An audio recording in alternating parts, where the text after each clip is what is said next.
Friends, मैं आपका दोस्त राहुल राजपूत एक बार फिर से आपका स्वागत करता हूं आपके अपने चैनल इरा स्टडी में। ठीक है दोस्तों, तो मैं आपको बताने जा रहा हूं ये जो हमारा सेक्शन होगा, section B, medium answer question, 10 marks का क्वेश्चन, जो कि banking law and including in negotiable instrument act, जो कि हमारा पेपर नंबर K4006 का है। इसके अंदर कुल 12 क्वेश्चन है। इस पूरी वीडियो में मैं आपको 12 क्वेश्चन कहूंगा। 12 के 12 मोस्ट इंपोर्टेंट क्वेश्चन है। 100% आपके एग्जाम में देखे जाएंगे क्वेश्चंस। 100% ये एग्जाम में आपके क्वेश्चंस देखे जाएंगे। आप ये समझ लो कि ये 12 क्वेश्चन आपके 2016 से लेकर 2024 तक के सारे एग्जाम पेपर के क्वेश्चनों को सेक्शन बी के पार्ट तक कवर करती है। ठीक है, चलिए आगे चलते हैं। और अगर आप मेरे चैनल पे पहली बार हैं तो प्लीज वीडियो को सब्सक्राइब कर लीजिएगा, चैनल को सब्सक्राइब कर लीजिएगा, वीडियो को लाइक करना ना भूलें और चैनल दोस्तों को शेयर भी करिएगा, जिससे कि उनको भी ये वीडियो देखने का मौका मिले और वो भी पेपर में अच्छा स्कोर कर सके। चलिए, तो हमारा पहला question, what is the social control of bank?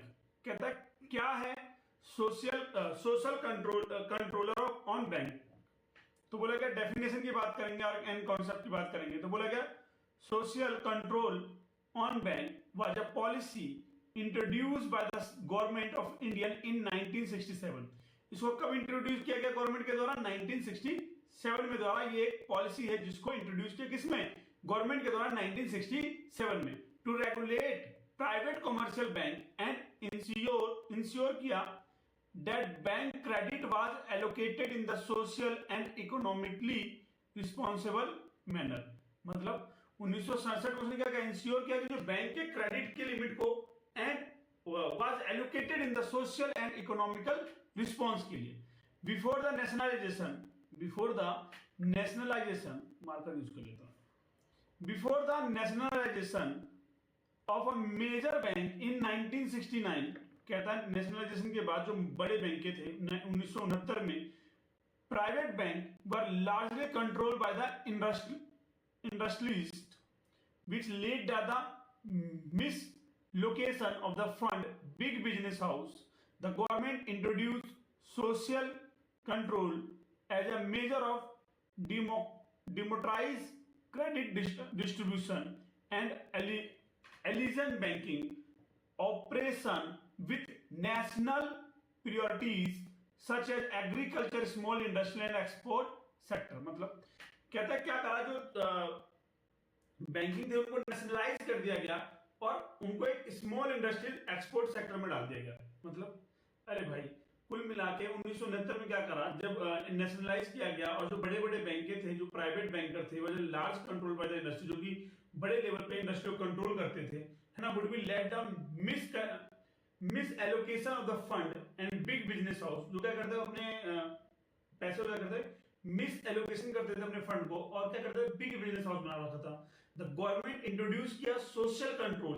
Government ने क्या करा, उसी टाइम पे इंट्रोड्यूस किया था किसको, सोशल कंट्रोल को, as a measure to democratize credit distribution. मतलब ये इसलिए किया था कि वो क्रेडिट डिस्ट्रीब्यूशन को उसको डेमोक्रेटाइज किया गया कि भाई इतना ही क्रेडिट डिस्ट्रीब्यूट कर सकते हैं, इससे ज्यादा आप नहीं डिस्ट्रीब्यूट कर सकते हैं। And to align banking operation with the national priorities such as agriculture, small industries and export sectors. उसने एक बताया कि भाई इतने इतने सेक्टर में यहाँ पे क्रेडिट की लिमिट डाल सकते हैं। तो बड़े बड़े बैंक क्या करते थे, जो कि पूरे इंडस्ट्री को कवर कर रहे थे, वो मिसयूज कर रहे थे फंड को, एक बिग बैंक एक ही साइड पे डाल रहे थे, तो उनको एक लिमिट दिया गया। क्या ऑब्जेक्ट था इसका, सोशल कंट्रोल का? मतलब जो बैंक था उनको कंट्रोल किया गया। क्या ऑब्जेक्ट क्या था? पहला ऑब्जेक्ट था prevent misuse of bank fund by the industries. कहता है इंडस्ट्री के द्वारा बैंक फंड का मिसयूज ना हो, इसको प्रिवेंट किया गया।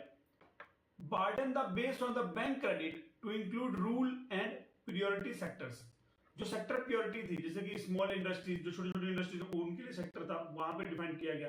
एक्सपोर्ट सेक्टर था, वहां पे दिया गया। एग्रीकल्चर सेक्टर वहां दिया गया, है ना।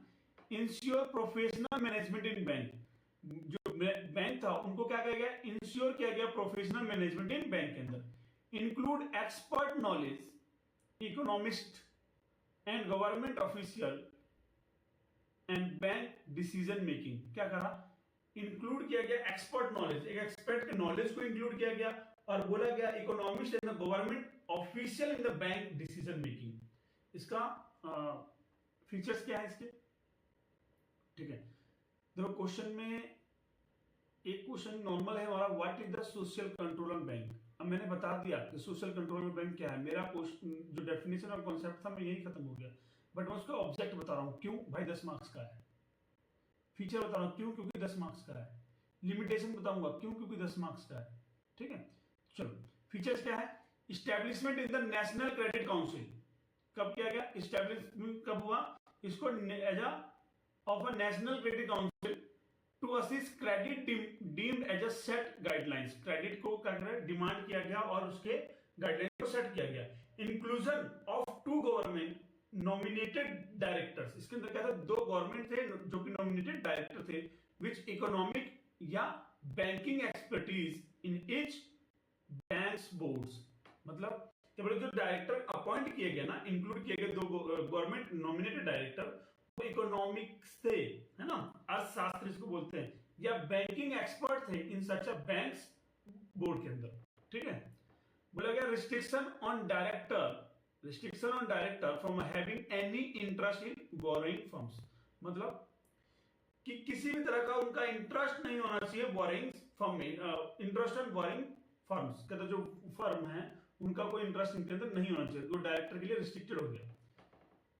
इनकॉर्समेंट ऑफ प्रियोरिटी सेक्टर लीडिंग्स, और क्या बोला गया कि उनका बोला गया कि आपको ध्यान रखना है कि जो प्रियोरिटी सेक्टर से वो लीड करें। यहाँ पे लिमिटेशन क्या होगा, it is not every effective in participate, industrial continue to be influence banking decisions, influence banking decisions होना इसके ऊपर, ठीक है। और क्या था, ultimately this the nationalisation in 14 major bank in 69, कहता 14 बैंकों को नेशनलाइज कर दिया गया 1969 के अंदर under the banking companies act 1970, कहता बैंकिंग कंपनी एक्ट 1970 के अकॉर्डिंग नेशनलाइज किया गया 1969 में 14 बैंकों को, नेशनलाइज बैंक बना दिया गया ना।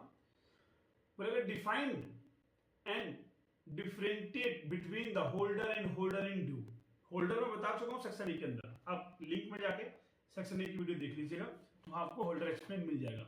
यहां मैं आपको एक्सप्लेन करूंगा holder in due course.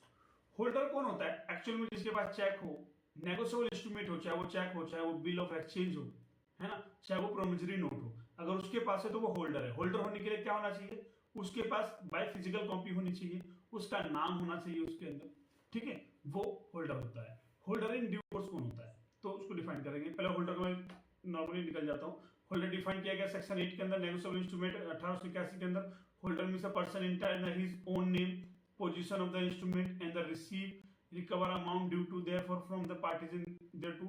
Essential of holder क्या बोला गया, must be position of the instrument, है ना, must be entitled receive the amount of mention, must be name as a pay या इंडिविजुअल एज अ पे उसके पास नाम हो, या इंडोर्सी उसके पास नाम होना चाहिए। अब बोला गया होल्डर इन ड्यू कोर्स, इसको हम पढ़ेंगे डिटेल के अंदर। बोला गया definition of holder in due course, section 9 negotiable instrumentation act 1881 में इसको डिफाइन किया गया। सेक्शन 9 के अंदर बोला गया holder in due course means any person who for consideration become the position process of promissory note, मतलब कहता है होल्डर इन ड्यू कोर्स कि मींस एनी पर्सन हु कहता वो पर्सन, ना, means a person who for consideration become a process of promissory note, bill of exchange, cheque if payable to bearer या the payee या endorsee, therefore if payable to order, मतलब कहता वो एक ऐसा व्यक्ति है होल्डर इन ड्यू कोर्स जो कंसीडर करता है, बिकम प्रोसेस करता है, क्या करता है, प्रोसेस कर रहा है किसका, प्रोमिसरी नोट को, बिल ऑफ एक्सचेंज को, cheque is payable by bearer है, द पे कर रहा है, द इंडोर्सी देयरफॉर कर रहा है, या if payable to order before the amount mention become a payable, मतलब अमाउंट मेंशन करने से पहले ही उसको क्या करा जा रहा है, बिकम अ पेबल किया जा रहा है, and without having sufficient cause to believe that any defective existence in the title of the person whom he deserve his title, जो कि वो डिजर्व करता है अपने टाइटल को। चलो डेफिनेशन क्या बोला गया, नोट रिक्वायर्ड, क्या कंसिडरेशन रिक्वायर्ड होती है? नहीं। होल्डर के लिए कंसिडरेशन रिक्वायर्ड होती है, must taken for the consideration, कहता है कंसिडरेशन मिलना चाहिए तभी होल्डर इन ड्यू कोर्स कहलाएगा। मतलब जो काम किया हमने उसके लिए जो कंसिडरेशन हमें मिल रहा है, उसके लिए पैसा मिल रहा है, उसको बोला जाए holder in due course. Position timing can be after due date, कहता है can be after due date, must be before maturity date. कहता है होल्डर इन ड्यू कोर्स के अंदर क्या मैच्योरिटी डेट पे ही मिलेगा, उससे पहले नहीं मिलेगा। इसके अंदर मैच्योरिटी डेट के बाद मिल सकता है। Note necessary, must taken into good faith, कहता है होल्डर इन ड्यू कोर्स हमेशा गुड फेथ में होना चाहिए, ठीक है, ऐसा ना हो कि गुड फेथ में ना हो, ठीक है। राइट, ऑर्डिनरी राइट्स होते हैं इसके अंदर, और उसके अंदर स्पेशल प्रिविलेज अंडर लॉ, इसके अंदर इसको क्या दिया गया, स्पेशल प्रिविलेजेस दिए गए इन द लॉ। कहता है होल्डर बोला गया may not get good feed, may not get good title, ठीक है, get good title even from the defective holder. देखो होल्डर इन ड्यू कोर्स के अंदर ना उसको हमेशा क्या मिलेगा, अच्छा टाइटल मिलेगा, चाहे वो डिफेक्टिव होल्डर हो, पर इसके अंदर हो सकता है उसको गुड टाइटल ना मिले। अगला क्वेश्चन है हमारे पास, what is meant by bill of exchange. Bill of exchange का मतलब क्या होता है? सेक्शन ए के अंदर मैं इसको बता चुका हूं बिल ऑफ एक्सचेंज, यहां फिर से बता रहा हूं, ध्यान सुनिएगा। बिल ऑफ एक्सचेंज का मतलब हुआ कि एक बिल, क्या एक बिल जिसपे ये लिखा हुआ कि हाँ भाई पेमेंट कराएगा, एक पर्सन दूसरे पर्सन को पेमेंट कर रहा है और वो पर्सन जाके पे नहीं है, कोई थर्ड पर्सन जो है वो पे है, तो इसको बोलते हैं बिल ऑफ एक्सचेंज। मतलब मैंने चेक दिया श्याम को, श्याम ने वो चेक दिया राम को, और राम ने वो चेक दिया राधा को, और राधा जाके बैंक से पैसा ले रही है, तो it is called to bill of exchange. क्या बोलते हैं इसको? बोलते हैं बिल ऑफ एक्सचेंज। तो पढ़ते हैं, कहता है legal definition section 5 of the negotiable instrument act, कहता है bill of exchange is an instrument in writing containing the unconditional order sign by the maker. कहता बिना किसी कंडीशन के मेकर ने क्या कर दिया, साइन कर दिया। अनकंडीशनल ऑर्डर, कोई ऑर्डर नहीं है, ठीक है, यहाँ पे इंस्ट्रूमेंट चेक साइन करके दे दिया, मैंने चेक साइन करके दे रहा हूँ, अमाउंट डाल दिया, चेक साइन देने में कोई कंडीशन नहीं, ले भाई तू ले जा, उसने उसको दिया, उसने उसको दिया, तो वो 10,000 का चेक 10,000 का चेक में 10,000 का नोट बन गया, जो कि आगे फॉरवर्ड जा रहा है। मान लो किसी 4% में गया, उसने अपना नाम डाला, डेट डाला, और जाके बैंक में कह रहा भाई बैंक में डाल, तो it is called to bill of exchange. Directing a certain person to pay a certain sum of money only to या to the order या certain person order the bearer of the instrument, जो कि instrument को क्या बनाया गया, एक bearer बनाया गया। की elements of the bill of exchange, क्या की एलिमेंट्स है? तो कहता है bill of exchange must be satisfied the flowing essential requirements. कहता है जरूरी है कि ये इसेंशियल रिक्वायरमेंट फॉलो करेगा तो बिल ऑफ एक्सचेंज बनेगा। तो क्या था, गर्मी बहुत हो रही है, पसीना निकल रहा है बहुत ज्यादा। देखो आप तक मेरी वॉइस क्लियर हो, अभी तक मैं वीडियो रिकॉर्ड कर रहा था इस माइक से, और ये माइक हो गया खराब, तो मैं टैब से रिकॉर्ड कर रहा हूँ, और आवाज आपके पास ना जाए, झरझराहट थोड़ी सी हो सकती है इस वीडियो में हो, और मेरी आवाज आप तक क्लियर जाए, थोड़ा सा सेटिंग किया, दूसरे माइक की व्यवस्था हो सकती थी, उससे मैं टैब को कनेक्ट किया ताकि मैं आपकी वीडियो बना सकूं, क्योंकि आज मेरा वीडियो बनाना बहुत जरूरी है, कल एक दिन है, उसके बाद अगले दिन एग्जाम है, तो इतनी मेहनत मैं कर रहा हूँ। एक मेहनत आपसे है, आपका ये अंगूठा चाहिए मुझे, काट के नहीं देना भाई, इस अपने अंगूठे से बेल आइकन को प्रेस करो, सब्सक्राइब करो और लाइक करो, और ज्यादा से ज्यादा अपने दोस्तों को मेरी वीडियो शेयर करो। तो बोला गया in writing the instrument must be in writing type of handwriting, typed या हैंड राइटिंग, मतलब इंस्ट्रूमेंट में चेक है वो टाइपेड किया गया हो या क्या हो, लिखा गया हो, मतलब सिग्नेचर हो। Unconditional order, any order to pay must be absolute not dependent on any condition. कहता है एब्सोल्यूट होना चाहिए, कोई डिपेंडेंट कंडीशन नहीं होना चाहिए। Signed by the drawer, the person creating the bill drawer must be sign, कहता जिसने ये क्रिएट किया है वो साइन करके दे। डायरेक्टेड टू स्पेसिफिकल पर्सन, कहता है certain person is directed to pay the money, है ना, जो को ड्रॉइंग बोलता है। कहता certain sum of money, the amount must be defined at the money only and in money only, मतलब जो अमाउंट है वो डिफाइन हो उसके अंदर, ठीक है। Payable to certain person, the pay must be clearly named, जो पे होगा वो नाम लिखेगा उसके अंदर, या मस्ट बी पेबल बेयरर, या जिसको पेबल किया जाएगा बेयर करने के लिए।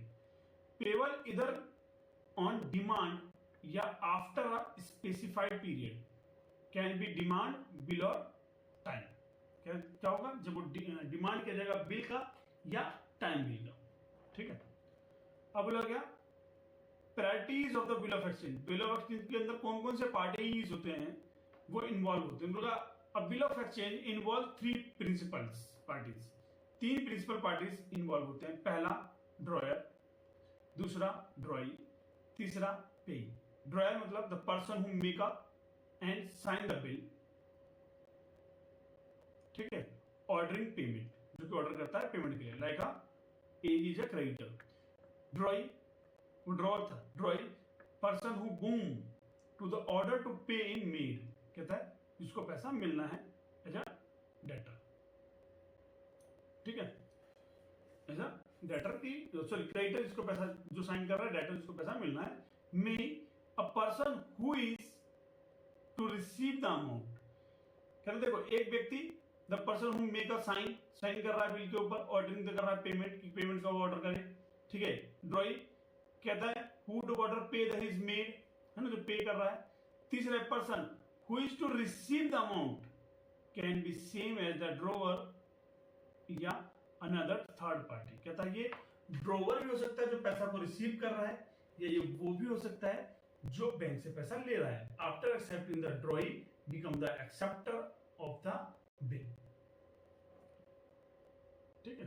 अब बोला type of bill of exchange, inland bill section 11 के अंदर, फॉरेन बिल सेक्शन 12 के अंदर, टाइम बिल, डिमांड बिल या साइड बिल है, ट्रेड बिल या एकोमोडेशन बिल, ठीक है।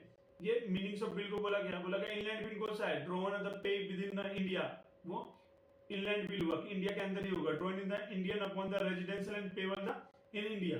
फॉरेन बिल कहता है any bill is not a inland bill may be drawn in the India but payable outside India. कहता है वो जो कि इनलैंड बिल है इंडिया के अंदर नहीं होगा, नोट है ना, inland bill may be draw in the India but payable the outside India, मतलब कि ड्रॉन जो है तो इंडिया का, और उसकी जो पेमेंट होगी वो आउटसाइड इंडिया में होगी। टाइम बिल कहते हैं after a fix time and after sight. Demand bill payable immediately when a presented, कहता trade bill arising out of the commercial transaction. Accommodation bill draw without any real trade transaction draw the bill, ठीक है। Difference between the bill of exchange या other instrument. Other instrument में कौन कौन से आते हैं, कहता है बिल ऑफ एक्सचेंज के अंदर तीन पार्टी होता है ना, और प्रोमिसरी नोट के अंदर दो पार्टी होता है, और चेक के अंदर भी तीन पार्टी। अरे वाह, चेक के अंदर भी तीन पार्टी। कौन कौन से बोले तीन पार्टी इन्वॉल्व है भाई, चेक काटने वाला का अकाउंट, जिसको पैसा जाएगा उसका अकाउंट, और बैंक, तीन बंदे इन्वॉल्व हो गए, ठीक है। बिल्स ऑफ एक्सचेंज के अंदर क्या हुआ, मैंने ड्रॉ बनाया, ड्रॉयर, ड्रॉई और पे, है ना। एक्सेप्टेंस यस, टू पार्टी मतलब प्रोमिसरी नोट, एक्सेप्टेंस नहीं होगा तब भी चलेगा, no no. Payable after further date कर सकते हैं, आफ्टर फर्दर डेट ये भी कर सकते हैं। यूजुअली पेबल ऑन डिमांड, कहते हैं जो डिमांड होता है उसी में पेबल होता है, बाद का नहीं होता। Crossing allowed, no no yes, इसमें क्रॉसिंग अलाउड होता है, चलता है इसके अंदर, ठीक है। लीगल इम्प्लीमेंट्स, अब बोलोगे सर ये 10 मार्क्स का क्वेश्चन लेकर भाई 20 मार्क्स में भी आ जाए तो इतना लिखना पड़ेगा ना, ये चीजें पता होनी चाहिए, जो समझ में लिखता है जो ना समझ छोड़ देना है। बोलेगा legal implication section 6 of the बता रखा है, बिल ऑफ एक्सचेंज के बारे में उसकी डेफिनेशन दे रखा है, डिसीजन ऑर्डर दिखा रखा है, छोड़ दो। Presumption under the law section 188 कहता है unless provided otherwise the law presumption every bill is the drawer for consideration it a properly state signature transfer before maturity holder in due course, holder is a holder in due course, holder जा रहा है पैसा लेने के लिए। Acceptance in the maturity कहता है acceptance section 7 drawing must be agree to pay by the sign on the bill, कहता है एग्रीड हो पे करने के लिए जो बिल उसने साइन किए हुए हैं। Maturity is the date on which the bill falls due, 3 days of the grace are added for the time bills, कहता है 3 दिन उसके अंदर ऐड हो जाता है टाइम बिल के अंदर। जैसे कि मान लो अगर 1 मार्च को किया 2 मंथ का, 2 मंथ के बाद 4 मई आ जाएगा, adding the 3 gases debt plus dishonour and remedies. कहता है if a bill is dishonored by the non-acceptance या non-payment, the holder has the right to send notice to all parties। कहता parties को notice दे सकता है, get the bill noted, prostate कर सकता है, sue under the negotiable instrument act from the amount, अपने amount के लिए वो केस कर सकता है। advantage of the bill of exchange, कहता return evidence of debt, कहता return evidence होता है debtor के लिए, नेगोशिएबल होता है, can B negotiable transfer of endorsement, help in credit management, help कर सकते हैं, provides legal remedies for the recovery. अगला क्वेश्चन, 12 क्वेश्चन है हमारे इसके अंदर हमारे पास कितने क्वेश्चन है? 12 क्वेश्चन है, जिसके अंदर हम 3 क्वेश्चन कर चुके हैं, हमारे पास ये चौथा क्वेश्चन, पता नहीं कितनी देर तक होगा, पर आई होप कि आने वाले आधे घंटे के अंदर मैं 12 के 12 क्वेश्चन को कंप्लीट करा दूं। गर्मी बहुत हो रही है, रात का भी टाइम है, नींद भी आ रही है, फिर भी मैं रिकॉर्ड कर रहा हूँ क्योंकि 2 दिन बाद आपका एग्जाम है। ये फर्स्ट वीडियो मैं डाल रहा हूँ बैंकिंग के लिए, बिल्कुल समराइज वीडियोस, ठीक है, ताकि आपका एग्जाम में हेल्प कर सके। मैं इतनी मेहनत कर रहा हूँ तो आपका एक मेहनत तो बनता है आप चैनल को सब्सक्राइब करने का। Right silent feature of FEMA 1999। कहता साइलेंट फीचर ऑफ फेमा क्या है? फेमा के साइलेंट फीचर कौन कौन से? तो ऊपर तो कहानी लिखी हुई है, नीचे पढ़ते हैं। पहला सिविल लॉ, कहता FEMA is a civil law not a criminal violation in the compounded and the subject to monetary penalty unlike FERA. ठीक है, फेमा का एक सिविल लॉ है, इसके अंदर क्रिमिनल इन्वॉल्व नहीं होता, इसका वायलेशन क्रिमिनल लॉ के अंदर नहीं आता, इसके अंदर कंपाउंडेबल होता है, सब्जेक्ट टू मॉनेटरी पेनल्टीज होती है। स्कोप सेक्शन 1 बात करता है, इसके स्कोप किया बोलता है extend to whole of India and also appeal to all branches and agency outside India owned और control by the Indian residents. क्या कहता है ये स्कोप है, या ये यहां तक एक्सपेंड है, पूरी इंडिया एक्सपेंड है, सभी ब्रांचेस पे एक्सपेंड है, सारी एजेंसियों पे लग जाता है। दूसरा, वो जो आउटसाइड इंडिया हो या कंट्रोल बाय इंडियन रेजिडेंट्स हो, ठीक है, उस पे सब पे लगता है। रेगुलेट बॉडी, अगर रेगुलेट बॉडी बात करें तो सेक्शन 6 बात करता है रेगुलेट बॉडी की, जिसके अंदर बोलता है reserve Bank of India regulate capital account and current account transaction, जो कि रेगुलेट करता है कैपिटल अकाउंट और करंट अकाउंट के ट्रांजैक्शन। बोला गया ऑथराइज्ड पर्सन, सेक्शन 10 कहता only person authorised bye the RBI can be deal in the foreign exchange, वही डील कर सकता है। Capacity, capital and current account, capital and current account transaction section 6 और section 5 capital and current account के बारे में बात करता है, जो कि बोलता है current account freely permitted unless specific restricted, मतलब कहता है फ्रीली होता है, परमिटेड होता है, अनलेस स्पेसिफिक, मतलब पूरी तरीके से परमिटेड होता है कि आप अपने अमाउंट को चेंज कर सकते हो डॉलर में, यूरो में, ठीक है, पूरी तरीके से ये परमिटेड होता है, बट कुछ ऐसे जहां होते हैं स्पेसिफिक, वहां पे रिस्ट्रिक्टेड कर दिया जाता है। बोलेगा capital account subject to regulate by the RBI, कहता है कैपिटल अकाउंट के लिए ना एक सब्जेक्ट टू रेगुलेट है जो कि आरबीआई ने बना रखा है, उसके अकॉर्डिंग ही आप कैपिटल अकाउंट में पैसे को एक्सपेंड कर सकते हैं। पेनल्टीज, सेक्शन 13 में इसकी पेनल्टी की बात करता है, बोलता है कि violation of the penalise with the monetary fine under 3 times of amount, कहता जो अमाउंट इन्वॉल्व होता है ना उसका 3 गुना पेनल्टी है। एडजेक्शन एंड अपील सेक्शन 16 या 35, कहता है सेक्शन 16 और सेक्शन 35 में इसके अंदर अगर आपको एडजेक्शन है तो कोई अपील डाल सकते हैं। बोला गया establishment and the adjudicating authorities appellate tribunal and special director appeals, इनके पास वो जा सकता है अपील करने के लिए। बोला गया shift from the control to management, कहता है शिफ्ट हो सकता है कंट्रोल को फ्रॉम कंट्रोल टू मैनेजमेंट। बोला the focus shifted the restrict regulation to facilitation and management, facilitation of the management of foreign exchange, empower the RBI, कहता है इसके अंदर empower क्या होता है RBI का, बोला गया RBI is vested with the wide power to regulate all foreign related activity through the circular and direction। Clear? अगला क्वेश्चन, रीडिंग नहीं कर रहा हूं भाई, मैंने समझाया है कि को यार रीडिंग। व्हाट आर द नींद आ रही है कोई नहीं, आई विल ट्राई कि मैं पूरा एक्सप्लेन करूं। What are the privilege of holder in due course? कहता है होल्डर इन ड्यू कोर्स का क्या प्रिविलेज होता है? ये 7 privilege holder in due course का। आपको ये मत कह देना भाई 10 मार्क्स का है। अभी भाई पहले होल्डर इन ड्यू कोर्स के बारे में बात करो तो यहाँ पे एक्सप्लेन कर दो ना होल्डर इन ड्यू कोर्स होता क्या है, और देन उसके बाद यहाँ शुरू करो प्रिविलेज में लो। भाई 10 मार्क्स का है, 7 पॉइंट लिख दिए, 7 दूनी 14 होते हैं, फिर 10 मार्क्स का है तो एक पॉइंट पे 1 मार्क्स बने तो 7 पॉइंट पे 7 मार्क्स, और होल्डर इन ड्यू कोर्स की डेफिनेशन लिख दो, 3 मार्क्स उधर डाल दो, हो गए 10 मार्क्स कंप्लीट। ठीक है, तो बोला कि होल्डर इन ड्यू कोर्स का प्रिविलेज क्या है? बोलता है बेटर टाइटल, सबसे बड़ा क्या होता है, सबसे अच्छा टाइटल होना चाहिए। Liability of prior parties, presumption of consideration, no effect of condition delivery, कोई condition delivery effect नहीं होना चाहिए, right to sue in his own name, suit against defense in case of in court instrument, बस। और ये सबके section wise लिखे हुए। आपको सर सेक्शन कौन सा? सेक्शन 53 किसका? भाई सेक्शन 53 नेगोशिएबल इंस्ट्रूमेंट एक्ट का, सेक्शन 36 नेगोशिएबल इंस्ट्रूमेंट एक्ट का, सेक्शन 118 नेगोशिएबल इंस्ट्रूमेंट एक्ट का। फिर इसके अंदर की जो ये लाइनें हैं आप उसको अच्छे से पढ़ लीजिए, याद कर लीजिए, और ये लाइन अपने पॉइंट्स के अंदर डालने हैं आपको।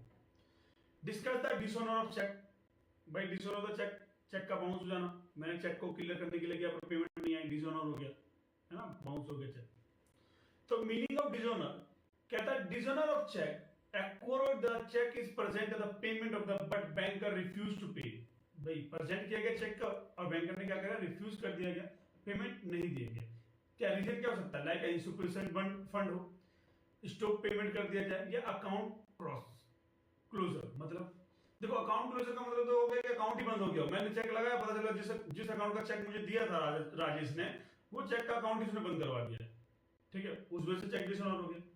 हो सकता है कि उसने दिया 10 लाख का चेक था, वहां पर उसमें 8 लाख बैलेंस था, नहीं हुआ पास, insufficient balance, stop payment. Rajesh ने मुझे चेक दे दिया और उधर साइड से जाकर स्टॉप पेमेंट लगा देगा, चेक की पेमेंट मत करना। ये 3 हो सकते हैं। ठीक है, टाइप ऑफ डिसऑनर क्या बोला गया? Dishonour by the non payment. Section 92 negotiable instrument act के अंदर आया है, जिसके अंदर बोला when the drawing bank refuse to make a payment of the cheque upon proper presentation, है ना, पर सेंशन, प्योर परसेंशन के अकॉर्डिंग मना करते हैं कि भाई मैं पेमेंट नहीं दे रहा। Dishonour by the non acceptance, section 91 कहता है applicable of bill of exchange, note a cheque, bill of exchange की बात कर रहा हूं, note a cheque across when the drawee does not accept the bill. Drawee ने क्या करा, वो बिल ही एक्सेप्ट नहीं किया, बोला कि भैया मैं इसकी पेमेंट नहीं कर रहा, तो उसको बोला कि बिल डिसऑनर हो गया, ये चेक डिसऑनर हो गया, है ना। Legal remedies, section 138 negotiable act 1981 के लीगल रेमेडीज बोलते हैं। अब क्या बोलता है, कहता है section 138 make a dishonour of the cheque for the insufficient fund of the fund या क्राइम ऑफेंस। ये क्या फंड है? Crime offence. कहता है इसको एक क्राइम ऑफेंस माना जाता है कि अगर आपके पास पैसा नहीं था तो आपने सामने वाले को चेक काट के दिया कैसे, और दिया तो ये आपका क्या है, क्राइम ऑफेंस। एसेंशियल कंडीशन क्या है? डिस्चार्ज ऑफ डेब्ट या लायबिलिटी, जिससे कि आप डिस्चार्ज कर रहे हो किससे, डेब्ट को, लायबिलिटी को। Unpaid by the bank, bank ने पे नहीं किया। रिटर्न नोटिस दिया आपने कितना, विद इन 30 डेज के अंदर। कहता फॉल्स टू पे विद इन 15 डे के अंदर, फॉल्स कर रहे हैं पे की नहीं। पनिशमेंट क्या है? सेक्शन 138 के अंदर इसकी पनिशमेंट, जिसके अंदर बोला जाता है जेल हो जाएगा 2 साल का, fine up to twist of the cheque amount, या बोथ। कहता जेल भी जाना पड़ेगा और जो अमाउंट उसमें चेक मिलेगा उसका दुगना आपको देना पड़ेगा। सेक्शन 139 बात करता है permission in the favour of holder that the cheque was issue for the discharge of डेब्ट। ठीक है, सेक्शन 140 बात करता है no defence available that drawer had no reason to believe cheque would be dishonour. Section 144 143 ये बनना other related provisions है इसके अंदर। जुडिशियल केस जो है डालमिका सीमेंट वर्सेस गैलेक्सी ट्रेडर 2001 का। चलो discuss the special servicing provide by the bank. कहता है बैंक के द्वारा जो स्पेशल सर्विस प्रोवाइड किया जाता है ना, उसको डिस्कस करो। तो बोलेगा bank today is not only perform traditional function. कहता है बैंक जो है ना आज की डेट में सिर्फ एक ट्रेडिशनल फंक्शन को परफॉर्म नहीं करता। ट्रेडिशनल फंक्शन मतलब कोई पैसा डिपॉजिट करना, निकालना, ब्याज पे देना या लोन पे देना, सिर्फ इस पे ही वो वर्क नहीं करता है। ट्रेडिशनल फंक्शन पे वर्क ही नहीं करता है, like accepting deposit and lending money, but also provided the service specialization service वो provide कराता है the facility smooth financial operation of the customer। जैसे special service provided by bank, provided by bank कितने service है भाई इसके अंदर special? 11 service है जो कि वो प्रोवाइड करता है। पहला क्या है, सॉरी, पहला है safe deposit locker service. Bank क्या कर रही है, लॉकर प्रोवाइड करा रही है। और देखो बैंक में लॉकर प्रोवाइड कराते हैं तो बैंक क्या कहती है, अगर आपके लॉकर की जो वैल्यू होती है, जो आप रेंट पे करते हो साल में एक बार का, उसका 100 गुना देती है अगर बैंक के अंदर चोरी होता है, कुछ भी होता है। ठीक है, सबको पता है बैंक आज की डेट में बैंक क्या करती है। ये टॉपिक याद, ये वाली चीज याद करने में मतलब टाइम लगेगा? कोई ऐसा है कि ये नहीं याद होगा? भाई बैंक लॉकर दे रही है ना, ATM, debit card, credit card service है, इंटरनेट बैंकिंग और mobile banking service, mercantile banking service. अब बोलोगे मर्केंटाइल बैंकिंग सर्विस क्या है? देखो ये 3 कोड बहुत आसानी से याद होगा, इसमें लिखने में भी कोई दिक्कत नहीं है। ये देखो मर्केंटाइल बैंकिंग सर्विस कहता है involve meaning IPO, underwriting, loan, syndicate etcetera regulated by the SEBI regulation act 19। मतलब भाई आईपीओ वगैरह तो करो, मर्केंटाइल मतलब मार्केटिंग भी कर पा रहे हो बैंक, उसकी सर्विस भी प्रोवाइड कर रहा है। फॉरेन एक्सचेंज सर्विस भी बैंक हमें दे रहा है, और एक आरटीजीएस, निफ्टी या आईएमपीएस, इसकी भी सर्विस हमको वो देता है। ठीक है, बोलेगा डीमेट सर्विस अकाउंट है, ईसीएस एंड एनएसीएस सर्विस भी दे रहा है। ईसीएस और एनएसीएस, ये इसको पता है किस तरह लगती है, electrical clearing service of the bulk payment. NACS the national automatic clearing house by the NPCI from the recurring transactions, recurring transaction. फिर बोला गया स्टैंडिंग इंस्ट्रूमेशन, कहता है स्टैंडिंग इंस्ट्रूमेशन क्या है इसके, है ना, एक स्टैंडिंग इंस्ट्रूमेशन देता है जिसमें क्या बोलते हैं, कहता है automatic debit credit facility of the recurring payment like a rent EMI. Automatic debit credit का पेमेंट दे रहा है, ऐसा नहीं है कि हम चेक करके दे देंगे, अभी ईएमआई लगे हम चेक लगा देना, ऑटोमेटिक ही कट रहा है पैसा। Insurance and mutual fund distribution, insurance दे रहा है, म्यूचुअल फंड डिस्ट्रीब्यूशन भी दे रहा है। Travel and forex card, forex card भी दे रहा है और ट्रेवल भी दे रहा है। फॉरेक्स कार्ड मतलब रीपे द इंटरनेशनल ट्रेवल और government and the RBI and the FEMA guidelines के द्वारा। अगला क्वेश्चन भाई 8, 9, 10, 11, 12 5 क्वेश्चन आएंगे। 5 क्वेश्चन के बाद हमारा ये खत्म हो जाएगा। देखते हैं किसी का कॉल आ रहा है इस टाइम पे, क्या दिखा रहा है।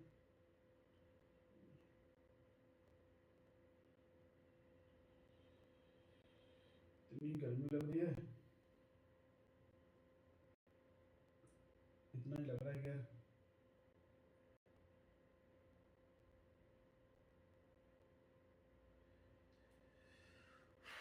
बहुत बुरा हाल है भाई, फैन चला नहीं सकता, फैन चला दिया तो आवाज़ इतनी अच्छी आएगी, बहुत ज़्यादा माइक खराब होने की वजह से बहुत दिक्कत हो गई। मुझे भी नहीं पता इस वीडियो में आवाज़ कहाँ तक जा रही होगी, कितनी आ रही होगी, मुझे कुछ नहीं पता।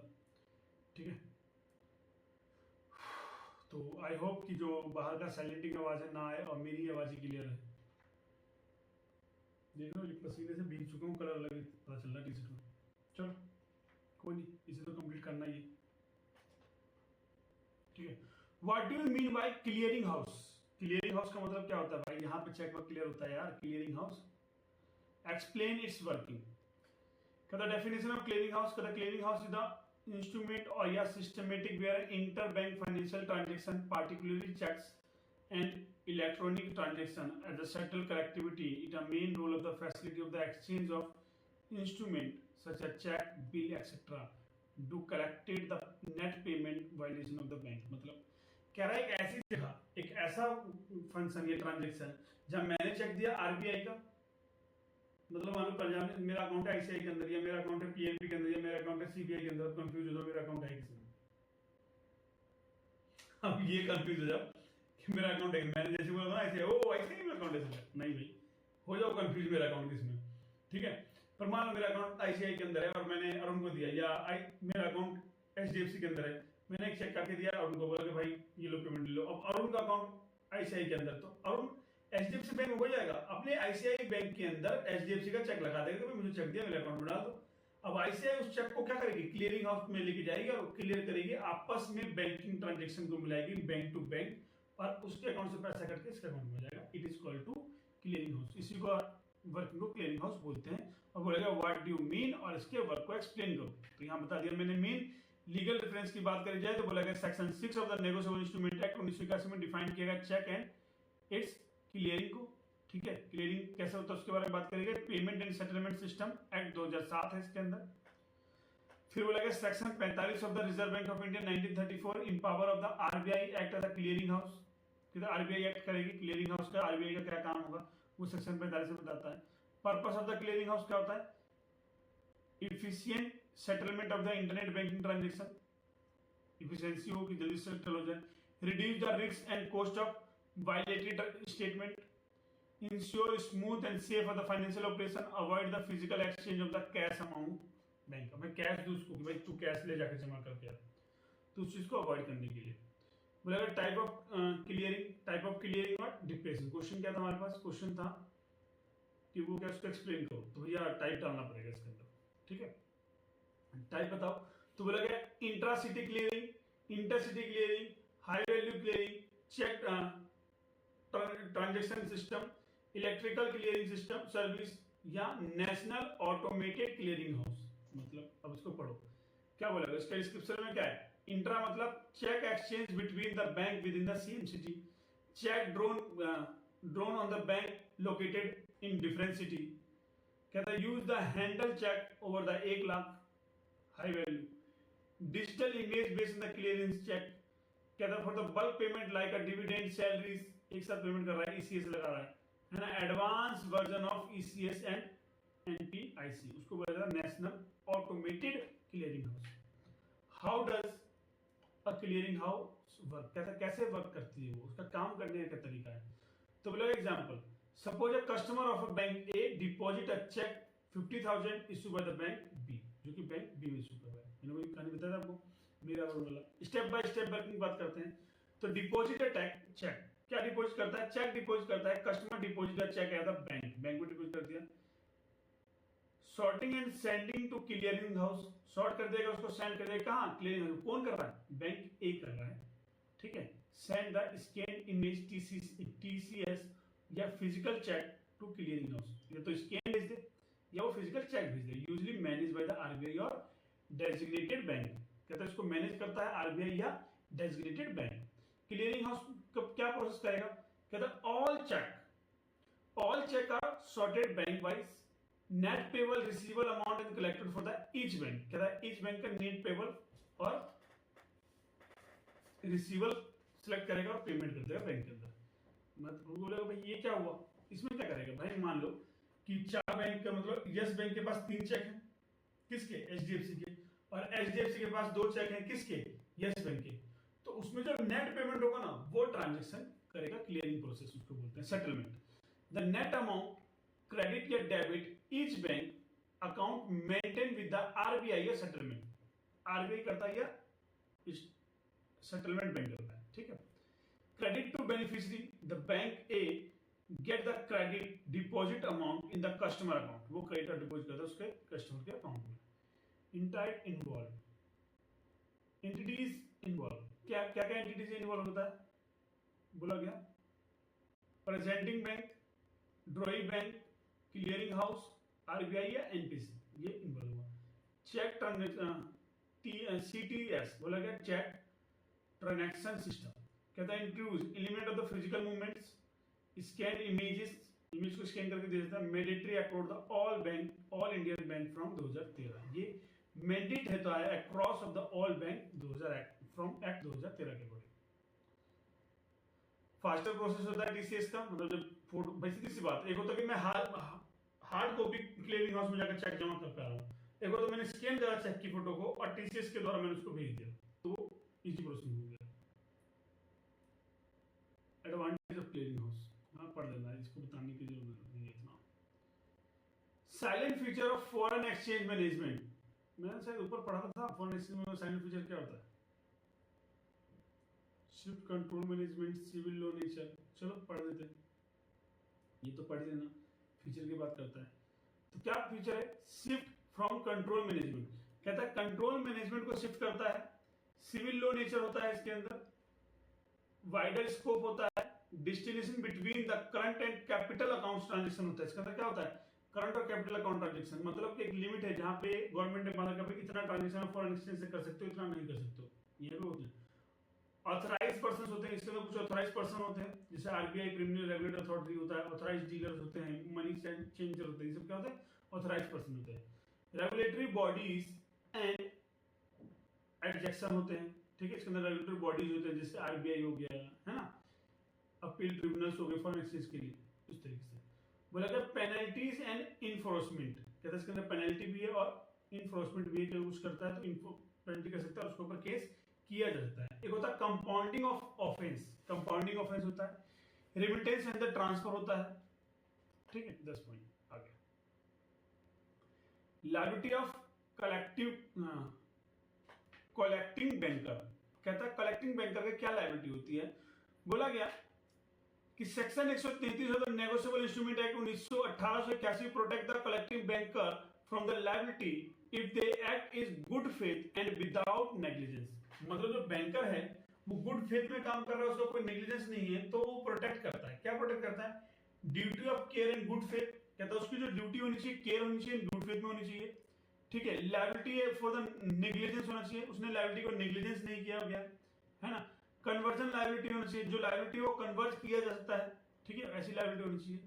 फेलियर टू प्रेजेंट होना चाहिए, अंदर के पॉइंट्स पढ़ लेना यार, ज्यादा कुछ समझाने के लिए नहीं, बहुत सिंपल सिंपल लाइन है, ठीक है, ये पॉइंट्स याद कर लेना बस, जो मैं पॉइंट्स बता रहा हूँ, अंदर तो तुम लिख ही लोगे। रिटर्निंग डिसऑनर इंस्ट्रूमेंट होना चाहिए, रिटर्निंग होना चाहिए, जो कि डिसऑनर इंस्ट्रूमेंट होना चाहिए, है ना, जैसे banker must be inform the customer primitive of the dishonour of the non payment, ठीक है। प्रोटेक्शन अंडर सेक्शन 131, तो ये प्रोटेक्शन करता है, क्या बोलता है, provide the collecting banker acting the good faith and without negligence he is not liable even the title is defective, ठीक है, टाइटल डिफेक्टिव हो तब भी वो लायबल नहीं होगा। चेक क्या है, बिल ऑफ एक्सचेंज क्या है, इतना बता दिया चेक के बारे में, बिल ऑफ एक्सचेंज के बारे में, तो आराम से पढ़ देना इसको, ये क्वेश्चन यही इसका आंसर खत्म होता है, बहुत प्यार से इसको समझ लेना और आसानी से लिख दोगे, कोई बड़ी बात नहीं है। बोला गया लायबिलिटी ऑफ श्योरिटी है ना, बोलिए, तो बोला गया surety is a person who undertake to discharge the liability of debtor in case of default. कहता अगर डिफॉल्ट कर रहा है तो उसको क्या कर रहा है, डिस्चार्ज किया जा रहा है, वही श्योरिटी है ना, एक पर्सन है। बोलेगा लीगल प्रोविजन की बात करी जाए, cover under Indian contract act 1872 के अंदर सेक्शन 126 से लेकर 147 में इसकी बात करता है, बोलता है नेचर ऑफ लायबिलिटी की बात करिएगा तो पूरा principal and accessory liability, external liability, joint and several liability, contingent guarantee या discharge of surety, rights of surety या श्योरिटी लायबिलिटी इन लॉ, ये साथ के साथ है, बहुत आसानी से पढ़ देना। मैंने बहुत कोशिश करी आपको पूरा डिटेल में बताने और समझाने की, मेरा जो पर्पस था मैंने वो कंप्लीट किया। सेक्शन बी हमारा कंप्लीट हो चुका है, सेक्शन सी के लिए हम कल वीडियो बनाएंगे। और अगर आप चाहते हो कि आपको मेरी वीडियो मिले सबसे पहले, तो भैया सबसे पहले ही काम करना पड़ेगा, चैनल को सब्सक्राइब करना पड़ेगा और बेल आइकन को प्रेस करना पड़ेगा, जिससे मेरी वीडियो मिले आपको सबसे पहले। जय हिंद, जय भारत।